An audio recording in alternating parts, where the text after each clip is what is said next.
¿Ahí alcanzan a ver?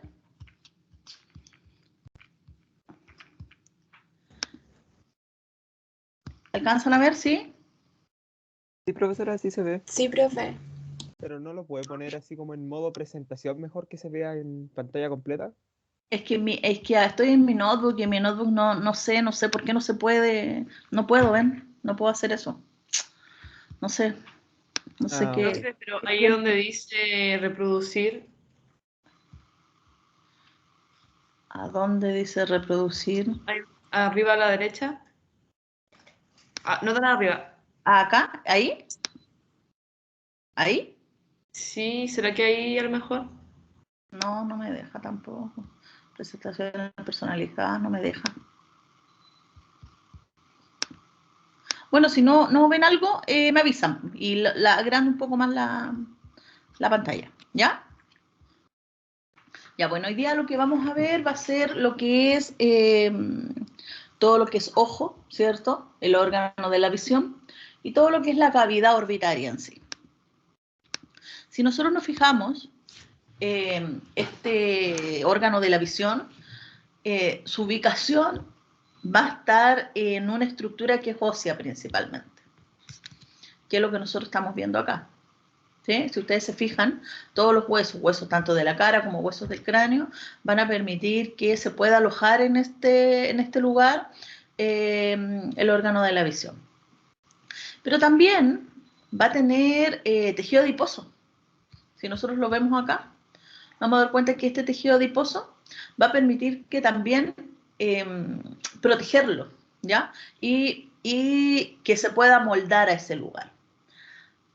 Si se fijan, también tiene musculatura, que es la musculatura que es parte o que es controlada por los pares craneales, ¿sí? Por el 4, por el sexto, ¿sí? Por el tercero. Es musculatura que permite mover al ojo. Entonces, con esta musculatura yo voy a poder mover el ojo hacia medial, hacia lateral, hacia arriba, hacia abajo, ¿ya? Y es la que nosotros estamos viendo acá. Y este relleno adiposo que le hace como un cojincito a este globo ocular que permite que se mantenga en su posición. Además de toda la estructura ósea que también lo va a proteger.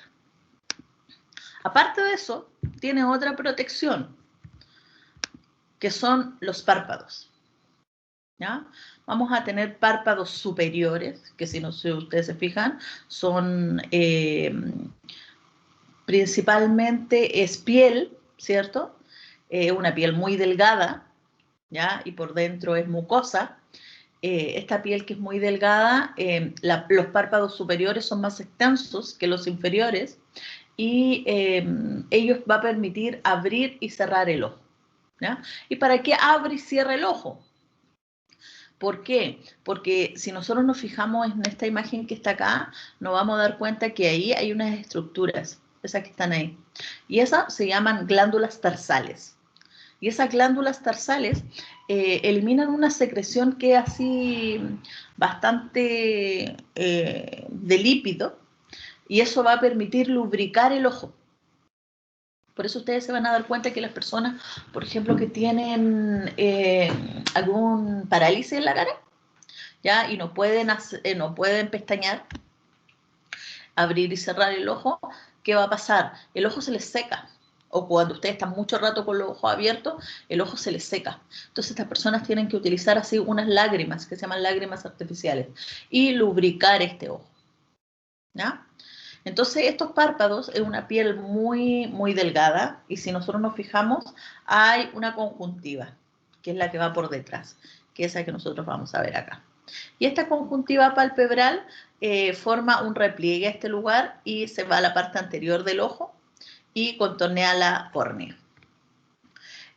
Y ahí están lo que son las glándulas tarsales, ¿cierto? Que ellas se aprietan y permiten lubricar el ojo.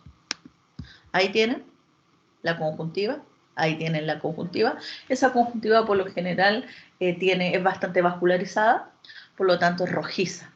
Entonces una persona que tiene a lo mejor algún problema de anemia, ustedes se van a dar cuenta en la conjuntiva y que la tiene blanquecina.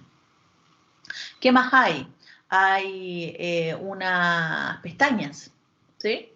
Que esas pestañas son vellosidades que se encuentran en el limbo del párpado, y esas pestañas van a permitir que ingrese un cuerpo extraño al ojo. Entonces, por ejemplo, cuando, no sé si ustedes se han dado cuenta, han estado en un lugar donde corre viento, ¿ya? Y el viento empieza como a tirar polvo, ¿cierto? Uno comienza a pestañear más rápido, ¿ya? ¿Por qué? Porque eso es como un mecanismo de defensa, que puede entrar algún cuerpo extraño al ojo. Porque cuando entra algo al ojo, uno siente así como un dolor, aunque le entre una pestaña al ojo, le molesta, ¿ya? Por lo tanto, uno inmediatamente se la tiene que sacar porque irrita la conjuntiva, ¿ya? Y duele. ¿Qué más hay? Cejas. Y las cejas me van a servir como, ¿cómo les podría decir? Como un sombrero, por ejemplo, ¿ya? ¿Ya? Entonces, que va a proteger también al ojo. ¿Ya? Pero ¿de qué lo va a proteger? Por ejemplo, de la transpiración. ¿Ya? Cuando yo transpiro, las gotas de sudor que vienen de la frente, por lo general se van a ir a las cejas y se van a ir al ángulo externo. Y de ahí caen. ¿A alguien le ha caído una gota de transpiración en el ojo? Es como que arde, ¿cierto? ¿Ya? Entonces, eso más o menos para eso sirven lo que son las cejas. Bueno, vamos a tener también lo que es un aparato lagrimal, donde van a haber unas glándulas, ¿cierto? Unas glándulas que son glándulas lagrimales, que son las que producen las lágrimas, y conductos, si ustedes se fijan. Y estos conductos van a terminar en un conducto principal que va a estar en el cornete inferior, que es el conducto nasolagrimal, que es lo que estamos viendo acá. ¿Se dan cuenta? Por eso nosotros cuando lloramos, también nos sale mucosidad, porque parte de la lágrima que salió de acá del conducto lagrimal se fue hasta el meato inferior por el conducto nasolagrimal, ¿ya? Y también nos sale ya con mucosidad. Existe también una serie de ligamentos que va a permitir que este ojo se mantenga en su lugar. Fíjense, ¿ya? Y por afuera va la piel. ¿Ya? Y estos ligamentos externos, internos, ¿cierto? Superiores e inferiores, va a permitir que esta estructura grande se mantenga en su lugar y no se salga de su lugar. Hay algunos problemas que se dan en el ojo, por ejemplo, cuando se infecta una pestaña, ¿ya? O el ingreso de una pestaña, da un orzuelo, ya que es una infección. Por lo tanto, hay que tratarla con antibióticos, ¿ya? Entonces, a la persona se le pone rojiza la zona, le duele, se le inflama. O también puede ser esto, puede ser parte de una glándula tarsal, ¿sí? Que también se hizo un quiste, ¿ya? Y eso se llama un chalacio. Ustedes van a ver con algunas personas que tienen en los párpados, principalmente en los párpados superiores, ¿ya? Y que tienen un quiste. Ese quiste igual lo operan, ¿ya? Por lo general, ¿qué hacen? Le dan vuelta el ojo, ¿cierto? Y a nivel de la conjuntiva le hacen un pequeño orificio y sacan el quiste. No le colocan punto, ninguna cosa, y después lo sacan de su lugar y desaparece.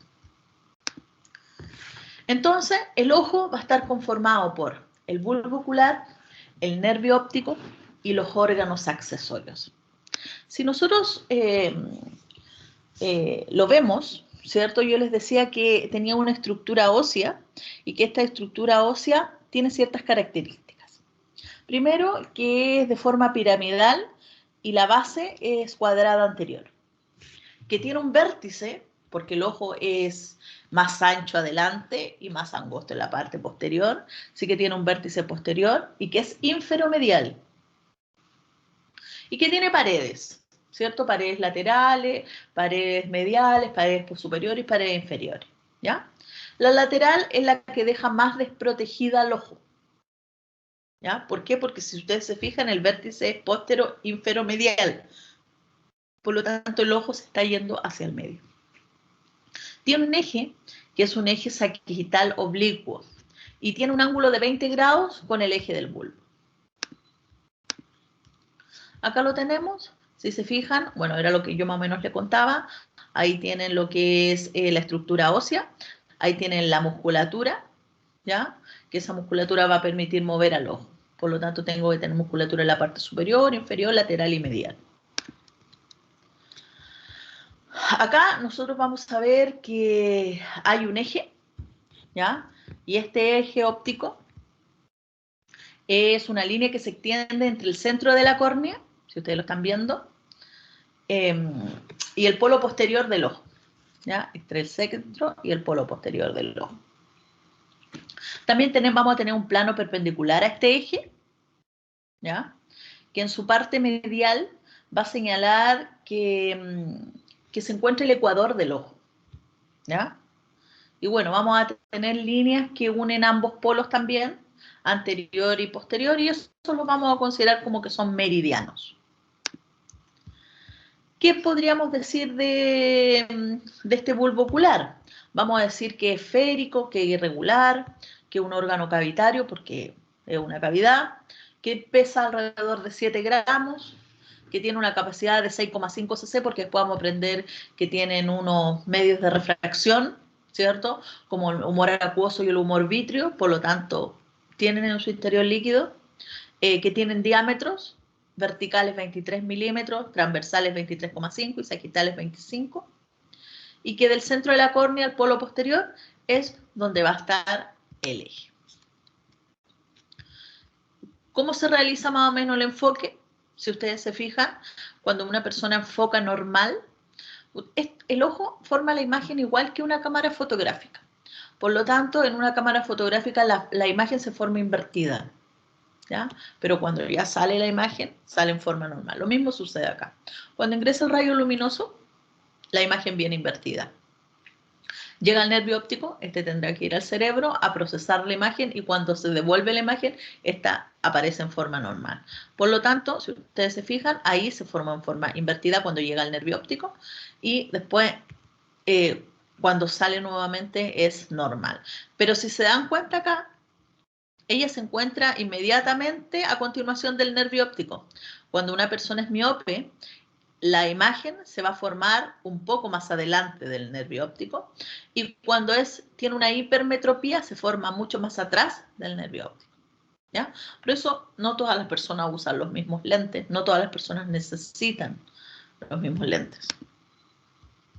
Ya vimos esto que era relleno adiposo, que da protección y amortiguación para que el ojo se encuentre en su lugar. El ojo más lateral en la órbita, está a 6 milímetros de la pared lateral y a 11 milímetros de la pared medial.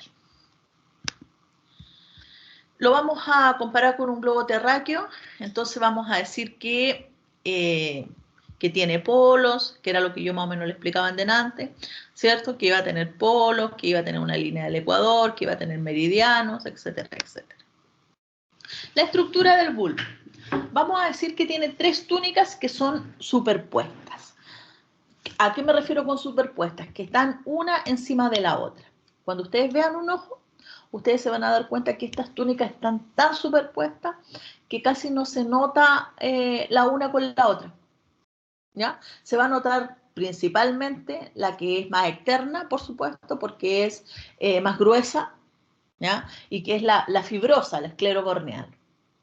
Pero también al medio va a haber una túnica que es vasculosa, ¿ya?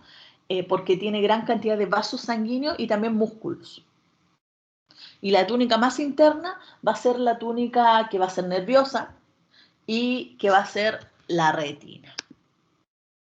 Si nosotros tuviéramos que hablar de la túnica fibrosa, vamos a decir que es la túnica que forma, en la parte anterior, forma un cesto de la esfera, ¿ya?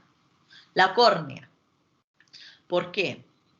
Porque esta túnica fibrosa tiene una parte que es anterior y una parte que es posterior. La parte posterior nosotros le vamos a denominar que es esclera y la parte anterior le vamos a denominar que es córnea. Por lo tanto, la córnea ocupa el cesto anterior de la esfera, ¿ya? Es transparente, tiene que ser transparente para que pueda ingresar el rayo luminoso. y tiene una mayor convexidad que el bulbo. ¿Ya? Y es la que nosotros estamos viendo acá, esa que está ahí.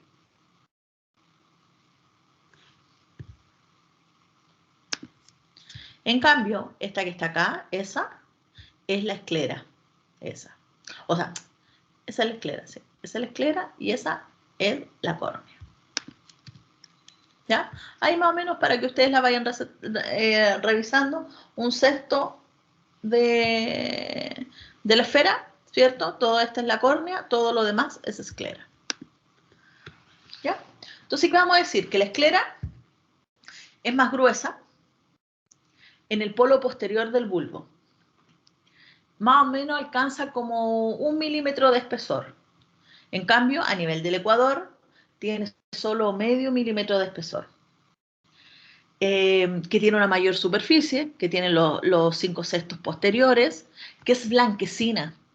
¿Ya? Por lo tanto, la esclera yo la tengo que ver blanca. Cuando una persona, por ejemplo, tiene la esclera amarilla, puede tener problemas, ¿ya? Y por lo general se asocian al hígado. ¿Ya? Personas que tienen problemas, por ejemplo, de hipertensión y tienen destrucción de vasos sanguíneos. De repente donde se nota es a nivel de la esclera. ¿Por qué? Porque las escleras se comienzan a poner rojas. ¿Ya? Ahí es lo que yo les decía, tiene mayor grosor en el polo posterior y menor grosor a nivel del ecuador. Y tiene perforaciones. A nivel del nervio óptico va a tener unas pequeñas perforaciones que nosotros le vamos a denominar lámina cribosa. Y también, ¿qué va a pasar en ese nivel? Van a estar los vasos y nervios ciliares, ¿ya? Que después los vamos a pasar, cómo ellos van a irrigar al ojo. En los cuadrantes va a tener también unas venas, y esas se llaman venas vorticosas. Bueno, fija los músculos orbitales, que era más o menos lo que yo les decía, el tercero, el cuarto y el sexto, y va a tener una lámina epiescleral, que va a estar sobre ella. Ahí la tienen, todo es en la esclera. ¿Ven? Ahí da origen al nervio óptico, por lo tanto ahí va a tener que tener la lámina cribosa. Va a tener una unión esclerocorneal cuando se une la esclera con la córnea, ¿sí? Y eso va a formar un surco, que yo le voy a llamar surco escleral. Y ese surco va a tener así como una dilatación, ¿ya? Y eso lo voy a llamar espolón. Va a tener también un retículo trabecular o ligamentos que son pectinados, y que estos son finas trabéculas. Y van a haber unos espacios entre las trabéculas. ¿Sí? ¿Y qué pasa con esos espacios? En esos espacios van a estar los senos venosos de la esclera o el canal de Schlemm. Y miren, ellos van a reabsorber el humor acuoso. Hay dos tipos de líquido en el ojo, en el interior del ojo. Un humor que se llama humor acuoso, que es en poquita cantidad, ¿sí? Y ocupa la cámara anterior y posterior del ojo.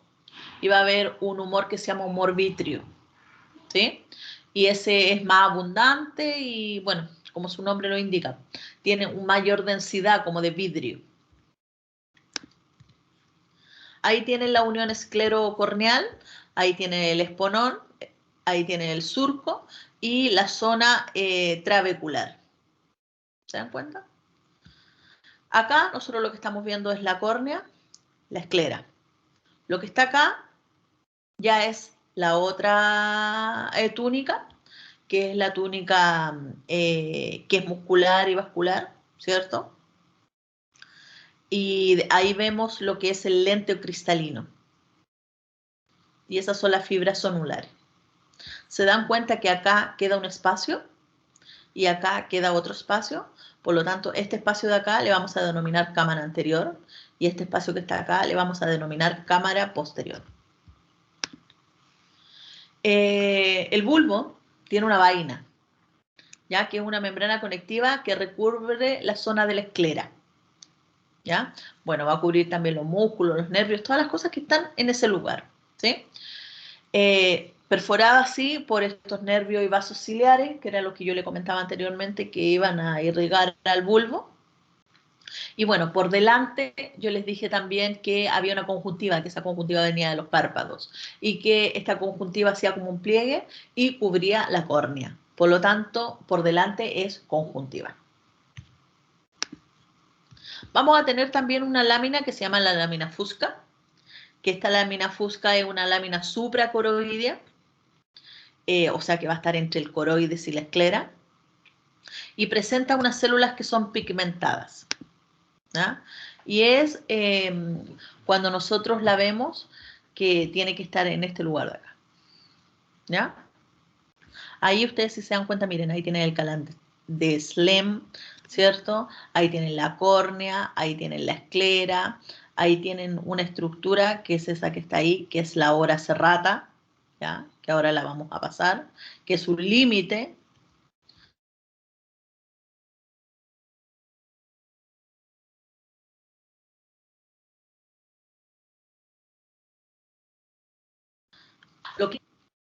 Esta túnica vasculosa tiene 3 porciones. Es la intermedia, es la capa intermedia del ojo. Y es la capa que tiene tanto vasos sanguíneos y tiene musculatura. ¿Ya? Tiene 3 porciones. Tiene una porción que es coroidea, tiene una porción que es cuerpo ciliar y tiene el iris. ¿Ya? Y el iris es el que le da el color al ojo. El iris, en la parte interna del iris hay un espacio y a ese espacio le vamos a denominar pupila. ¿Ya? Ahí vamos a tener, ese es el iris, si se dan cuenta, y acá tiene que estar la pupila, ¿ya? El espacio.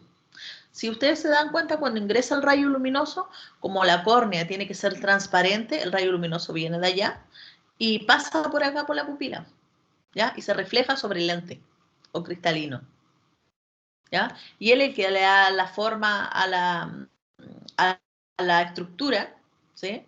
Para ver más de lejos, más de cerca, y sigue ingresando hacia atrás. Por eso todos los medios refractarios del ojo tienen que ser transparentes.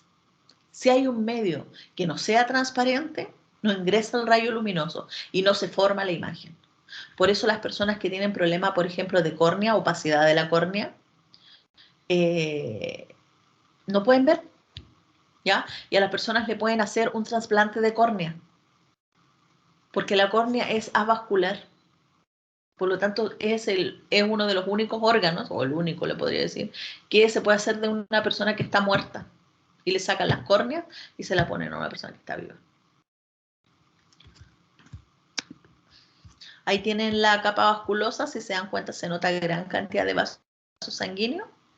Por lo tanto, todo lo que es la coroides, el cuerpo ciliar, músculo y lo que es el iris y la pupila. Acá se nota más claramente que hay una cámara anterior, fíjense, y que hay una cámara posterior. Ya la pupila es el centro, es el espacio, y después da origen o se conecta con el lente. Entonces, la coroides representa los 2/3 posteriores del ojo. Es delgada, está ricamente vascularizada. ¿De dónde hasta dónde va? Desde el nervio óptico hasta el borde del cuerpo ciliar, o sea, hasta la ora serrata. Entonces, ¿se acuerdan que yo les dije cuál era la ora serrata? Era el espacio, era el límite. ¿Ven? Ese va a ser el límite que me va a decir que va a ir de acá, del nervio óptico, hasta la ora serrata, porque después va a venir lo que es el cuerpo ciliar.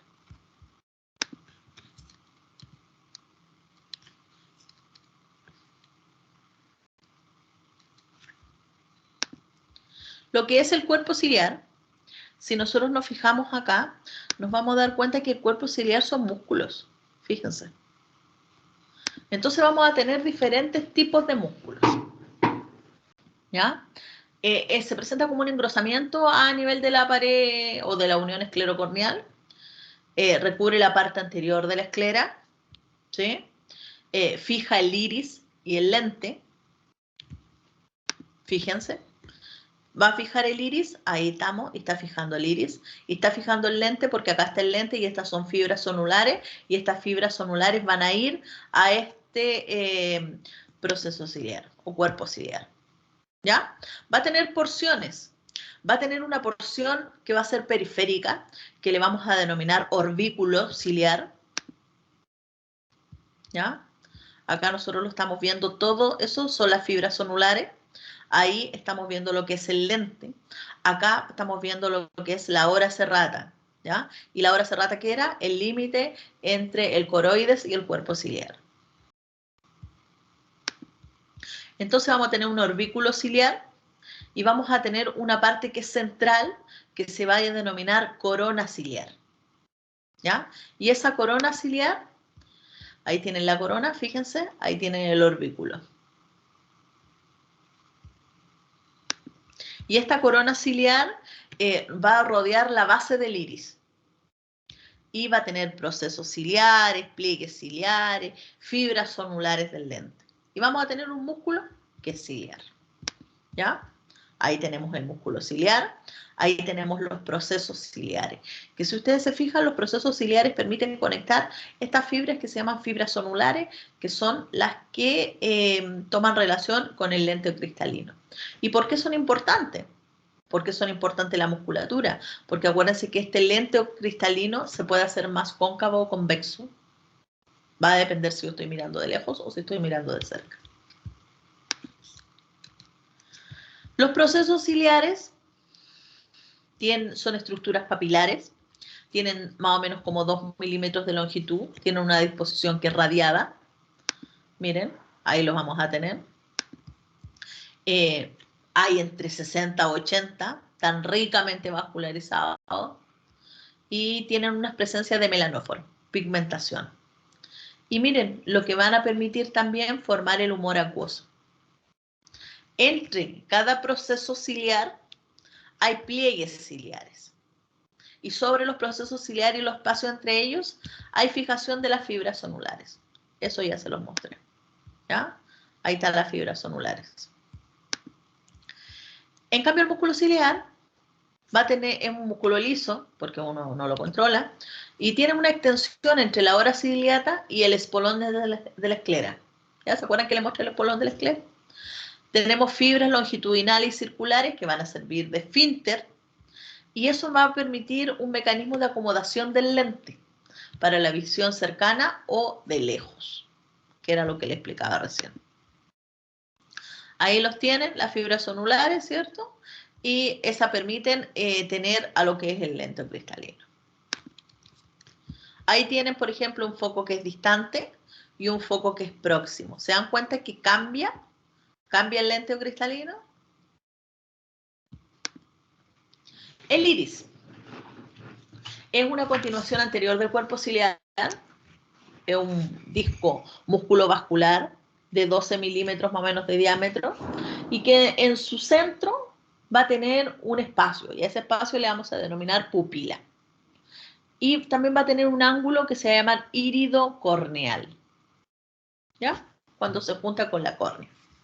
Vamos a tener en el iris fibras concéntricas, que va a ser el músculo esfínter de la pupila, que este está inervado con una inervación que es parasimpática del ganglio ciliar, y fibras radiadas, que es el músculo dilatador de la pupila, que también está inervado por la parte simpática, pero por el ganglio cervical superior.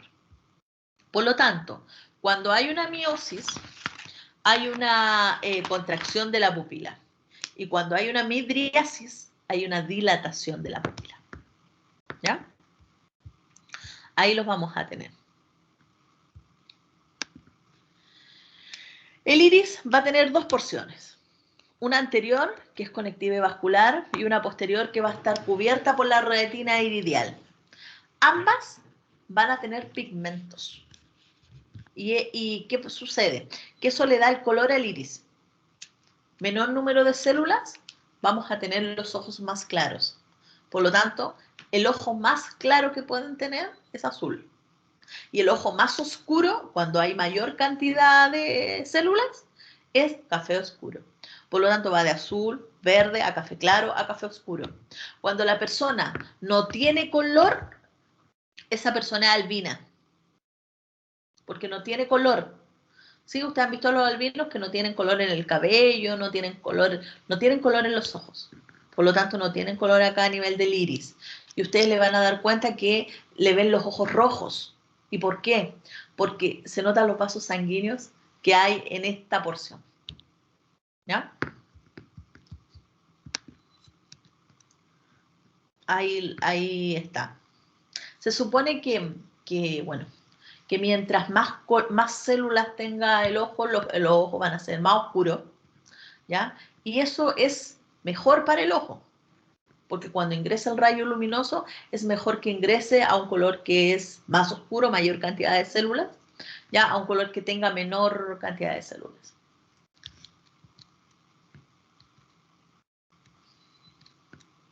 Hay también ciertas enfermedades o genéticas que nace con la persona, ¿cierto? De los ojos, con los ojos, con una heterocromía del iris, ¿ya? Que nacen con ojos de diferente color. Y ahí ustedes pueden ver otras cosas que suceden en los ojos. La retina, que es la túnica más interna y es la túnica que es nerviosa en el ojo, esta túnica, ¿qué sucede? Tiene una retina que es óptica, que es la parte nerviosa, ¿ya? Y que tiene los fotorreceptores. Y los fotorreceptores, ellos hacen que vayan desde la hora serrata hacia atrás, ¿ya? Por lo tanto, ojo, la retina solamente se va a encontrar desde la hora serrata hasta donde está el nervio óptico, ¿ya? Y por delante no van a tener retina, tienen una retina que se llama retina no óptica, que está detrás del iris y del cuerpo ciliar, ¿ya? Como les dije, la retina es la membrana nerviosa formada por las células fotorreceptoras, ¿cierto? ¿Qué son estas células fotorreceptoras? Son los elementos nerviosos encargados de conducir los estímulos luminosos hasta el cerebro. ¿Qué sucede? Cuando se tiene la retina, esta retina, nosotros vamos a observar que hay una organización de una cadena sináptica de 3 células. La primera y la más periférica va a estar representada por células que son fotorreceptoras, como los conos y los bastones, ¿ya? Altamente diferenciadas de estas células para responder a estos estímulos luminosos que vienen ingresando al ojo. La segunda va a ser una neurona o un neurocito que le van a llamar bipolar. ¿Qué va a hacer? Va a recibir como la sinapsis de los conos y los bastones, ¿ya?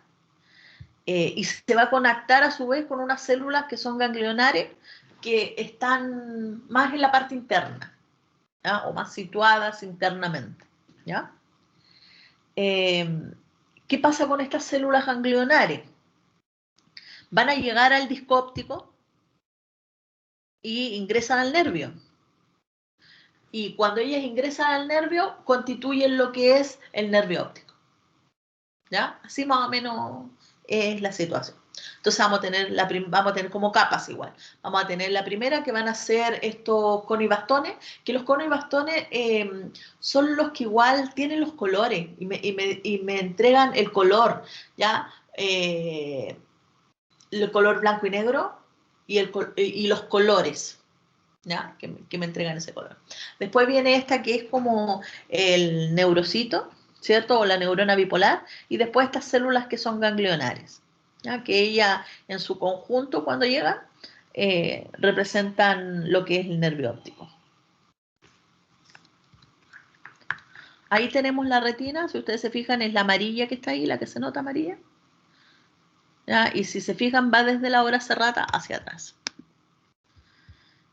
Bueno, vamos a tener, como yo les decía, unas células que son fotorreceptoras, que son los conos y los bastones, una túnica intermedia, que son células bipolares, y una túnica interna, que son células ganglionares, ¿ya? Y que son axones, y que ellas van a formar el nervio óptico. Ahí más o menos cómo van ingresando, ¿cierto? Ahí tienen los conos y los bastones para hacer diferencia entre uno y otro. Vamos a tener también que en la zona posterior del ojo va a tener una mancha amarilla, ¿ya? Y esa mancha amarilla o mácula va a ser la región de mayor agudeza visual. Más o menos, ¿dónde está? Entre 2 y 2,5 milímetros lateral al disco óptico. Es amarillenta, entonces cuando uno la ve, se nota claramente dónde está. ¿Ya? Fíjense. Horizontalmente mide más o menos como 2 milímetros, verticalmente 1 milímetro. Y en el centro hay una depresión, ¿ya? Una fobia. Y esa va a estar formada por segmento externo de los conos.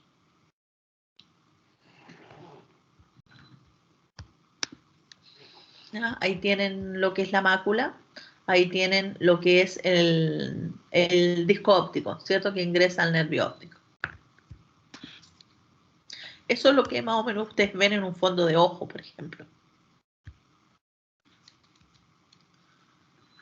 ¿Sí? Algunos campos que son los campos retinianos, ya nasales, nasal superior, inferior, temporal, temporal superior y temporal inferior. Esto es lo que más o menos uno ve, ¿ya? Cuando uno ve, por ejemplo, si uno ve hacia el frente, puede ver, también puede ver lo que está sucediendo a los lados, ¿ya? Ese es un campo visual que es normal. Cuando una persona comienza a tener problemas, no puede ver los campos visuales, por ejemplo, que están a lateral, o campos visuales que están arriba o que están abajo. ¿Ya? Va a depender. La imagen, cómo se produce, era lo que yo les explicaba en delante, ¿cierto? Una cámara oscura, cómo se produce la fotografía, la imagen se produce invertida en la pared de la caja, cerrada al pasar la luz por un pequeño agujero. Y los medios de refracción del bulbo. Todas ellas son estructuras transparentes, que era lo que yo les decía, todas tienen que ser transparentes, porque tienen que pasar los rayos luminosos. Porque todas tienen que contribuir a formar imágenes visuales, llegando a la retina. Son la córnea, tendrá que estar transparente, por eso le decía, pero la córnea es parte de la túnica fibrosa. Ella, la córnea, interesante porque es la que tiene mayor índice de refracción, ¿ya? Vamos a tener también lo que es el humor acuoso, ¿sí? Que está distribuido entre las cámaras anterior y posterior, es un líquido escaso. Y vamos a tener también un humor que se llama humor vítreo, ¿ya? Que llena la cámara vítrea del bulbo. El lente que puede modificar su curvatura y esto facilita que la persona pueda ver de lejos o de cerca, ¿ya? El humor acuoso es una filtración de los capilares de los vasos ciliares y del iris y los procesos ciliares. Es un líquido semejante a la linfa. Es rico en ácido ascórbico, bueno, tiene, ¿qué más? Tiene glucosa, tiene aminoácidos, ¿ya? Es incoloro, ¿ya? Porque todos ellos tienen que ser transparentes. Ya les dije que ocupa la cámara anterior y posterior y ellos van a estar conectados por la pupila.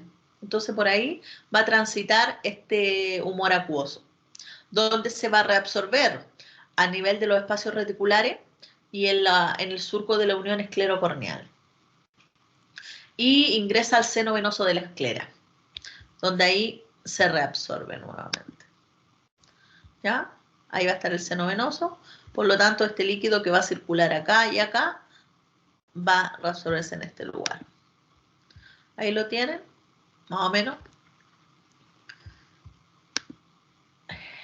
Y el humor vítreo, que va en la cámara vítrea, ¿ya? Si ustedes se fijan, detrás del lente, y es, yo no sé si, bueno, no creo, pero antiguamente en los colegios hacían que los alumnos llevaran, por ejemplo, un ojo de una vaca, por ejemplo, ¿ya?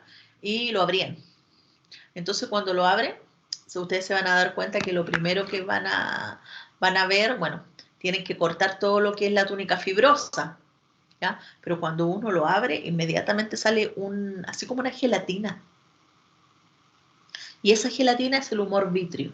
Dice que tiene el nombre vitrio porque es parecido como vidrio molido, ya como esa sustancia. Pero cuando lo he visto, es así como un tipo como gelatina.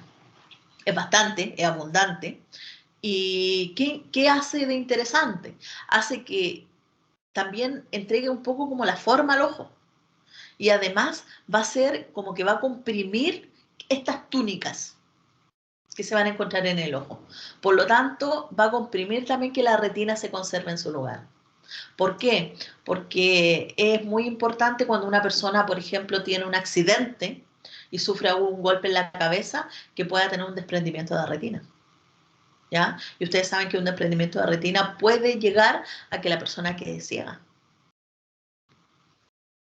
Porque ahí van a estar las células que son fotorreceptoras. ¿Qué más hay acá en el humor vítreo? Acá en el humor vítreo hay así como hay unos hematíes, ¿ya? Y ustedes no sé si se han dado cuenta que de repente ustedes están mirando fijo a un lado y ven como que tuvieran unas moscas volando, ¿ya? Ya, porque esos son hematíes, glóbulos rojos, ya que hay en el humor vítreo, ¿sí? Y es lo que ustedes pueden ver. Ahí tienen lo que es el humor vítreo, ¿ven? Un 4/5 de la parte posterior del ojo, una sustancia incolora, viscosa, transparente, está la cámara vítrea, mantiene la retina en posición, sostiene al lente y tiene los hematíes. ¿Ya? Lo que es el lente cristalino. El lente cristalino es transparente, es elástico, es biconvexo, tiene una cara posterior más convexa que la anterior. El punto central de sus caras corresponde al ecuador.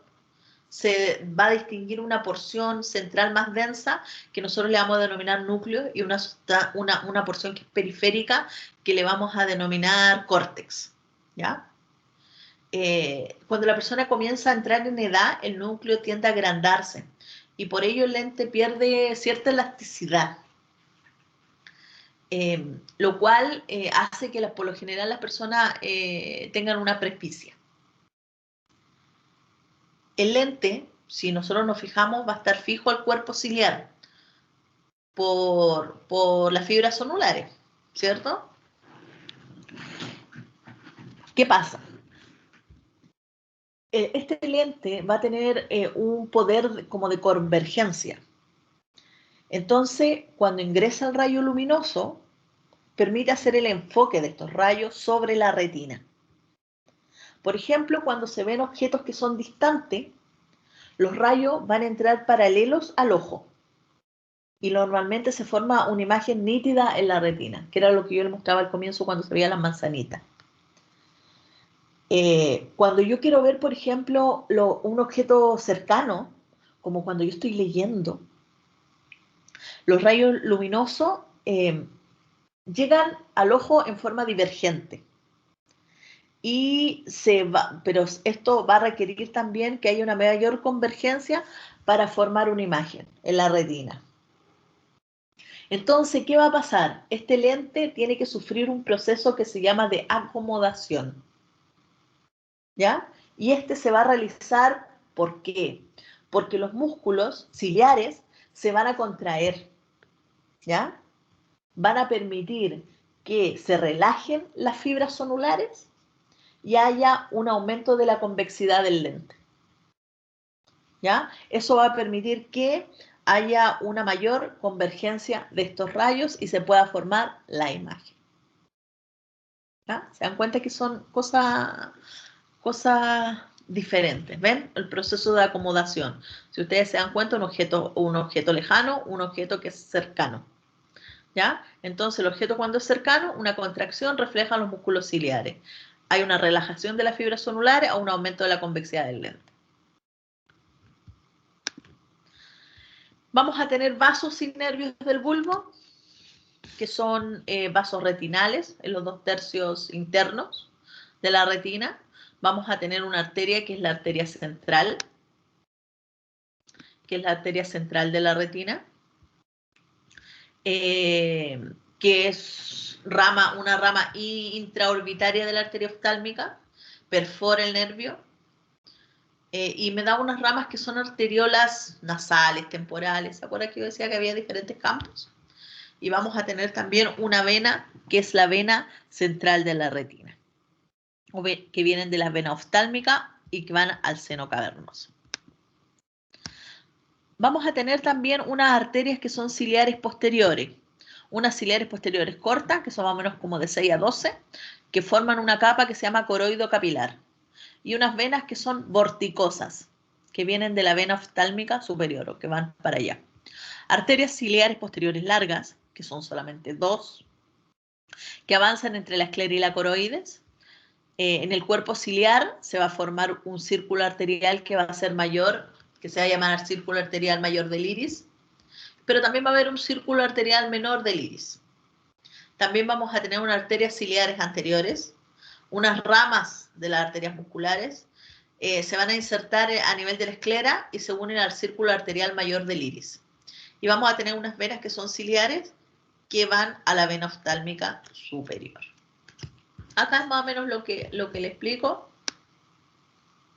Vamos a tener unas arterias ciliares posteriores largas, que es lo que nosotros estamos viendo acá. Miren, esas que van a ir ahí. Vamos a tener unas arterias ciliares anteriores, que son esas que van a ir para allá. Esas que van a ir para allá. Y vamos a formar un círculo arterial mayor, que es ese que está ahí. Y ese es el círculo arterial menor. ¿Se dan cuenta que se está formando en el iris? ¿Ya?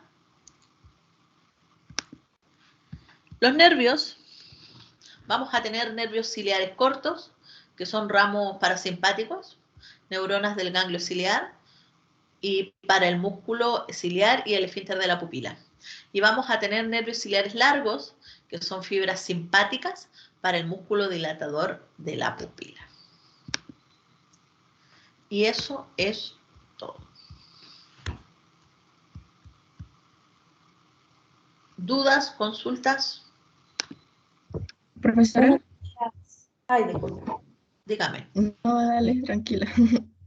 Ya, yo primero tú después. Buenos días, profesora. Le quería consultar que una vez el profesor comentó que cuando uno tiene una infección en el ojo tiene que usar o crema, ya sea una crema o una gotita, que no sirven los antibióticos que uno toma comúnmente para otras enfermedades. ¿Por qué es esto? Es que lo que pasa es que esto es cuando, por lo general, por ejemplo, cuando uno tiene un chalacio, no, cuando uno tiene un orzuelo, por lo general, ¿qué hacen? Le dan un tratamiento que es tratamiento tópico, y el tratamiento tópico es para ese lugar, ¿ya? Pero también es como un tipo de antibiótico, pero es para ese lugar. Entonces, por lo general, uno que hace se lo pone en el lugar. ¿Ya? Entonces no es lo mismo que, por ejemplo, yo tomara un antibiótico, ¿sí? Que llegara al estómago y tuviera que ingresar por la sangre y todo. No, este antibiótico es como más tópico. Entonces por eso el efecto se supone que es más rápido. Y es para ese lugar. Por eso cuando uno tiene problema al ojo, por lo general son gotas, crema, esas cosas. ¿Ya? Sí, gracias. Buenos días. Hola. Profe, yo le quería consultar si la inervación del músculo esfínter de la pupila está relacionado con el par craneal, el nervio oculomotor, por el ganglio ciliar. O sea, claro, tendría que estar relacionado. ¿Ya? El profesor seguramente le pasó, porque le pasó los pares craneales, Sí. ¿cierto? Claro, y ahí le tiene que haber dicho que ellos se relacionaban. Ay, pero entonces la inervación simpática, que es el del dilatador, no tendría nada que ver con este par craneal. Es que ahí en eso la verdad me quedó duda, y como no he podido hablar con él. No, pues no tendría que ver. Ah, ¿no? ok. Porque por lo general, ¿qué va a pasar con los pares craneales? Con el par craneal 3, 4 y 6. Ellos tienen relación principalmente, el profesor les tiene que haber pasado con musculatura del ojo. ¿Sí? Y la musculatura del ojo era la que yo les decía, con el abducen, con el óculo motor, ¿cierto? Con músculos que van a ir al ojo, ¿ya? Pero los otros van a tener relación con el esfínter de la pupila, con otra estructura. Profe, ¿y el músculo recto superior tiene algún otro nombre?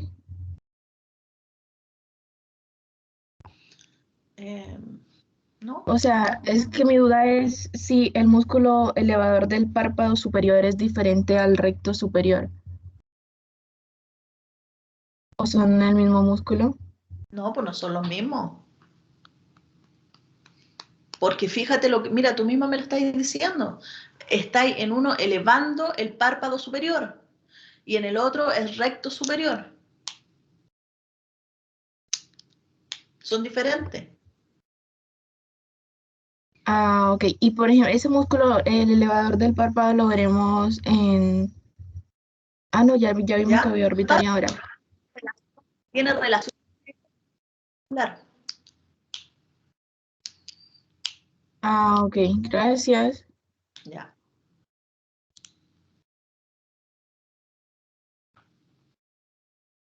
Le voy a colocar los músculos del ojo. ¿Ya? Voy a ver si tengo una imagen o si tengo algún ojo que tenga los músculos, ya para que ustedes lo puedan ver. ¿Ya? Si encuentro acá en el laboratorio, para que ustedes vean cómo se ven estos músculos en el ojo. ¿Ya? Ya, profe, muchas gracias. Ya. ¿Otra duda?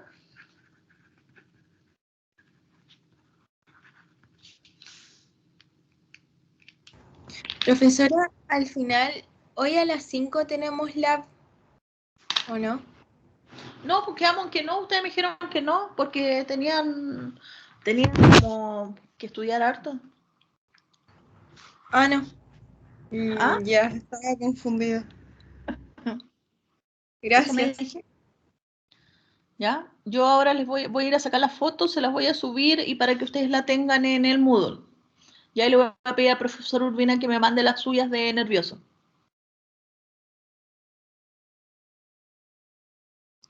¿Algo más que quieran o que estén confundidos y les pueda sacar alguna foto de las piezas?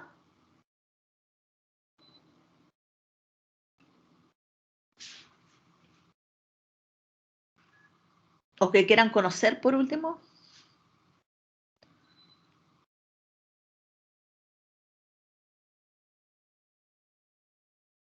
Voy a ver si hay también, le voy a decir a Juanito que me saque lo de nervios, algunos pares craneales también para que ustedes les voy a tratar de sacar alguna foto en vivo, en las piezas en vivo acá que tenemos. Entonces, para que ustedes la puedan reconocer también. ¿Ya? Que en el tronco encefálico se ven varios, pero después ya cuando ellos van llegando a la estructura, podemos reconocer en algunos lugares.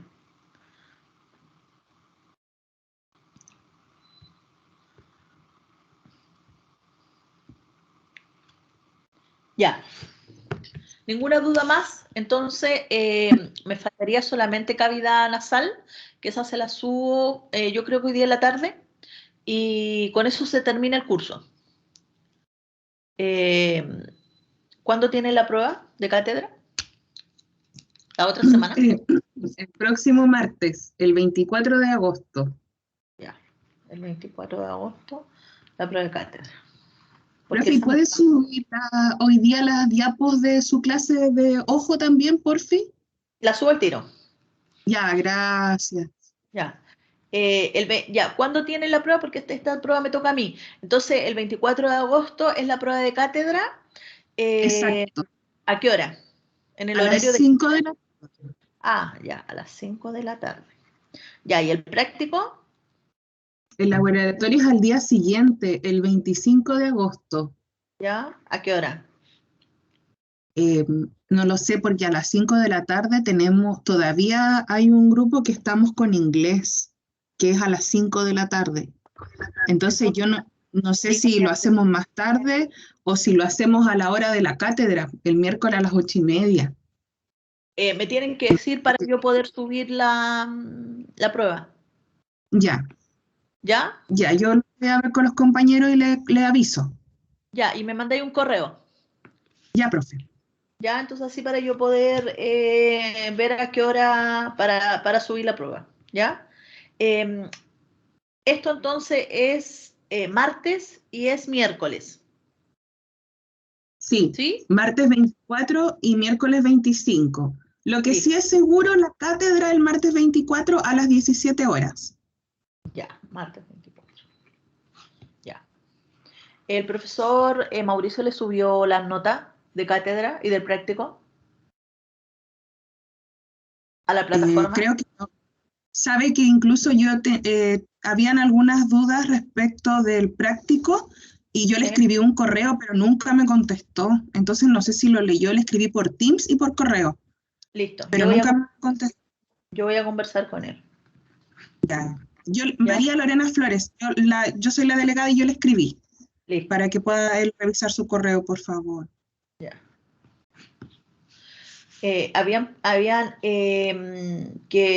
Habían problemas con algunas preguntas del práctico.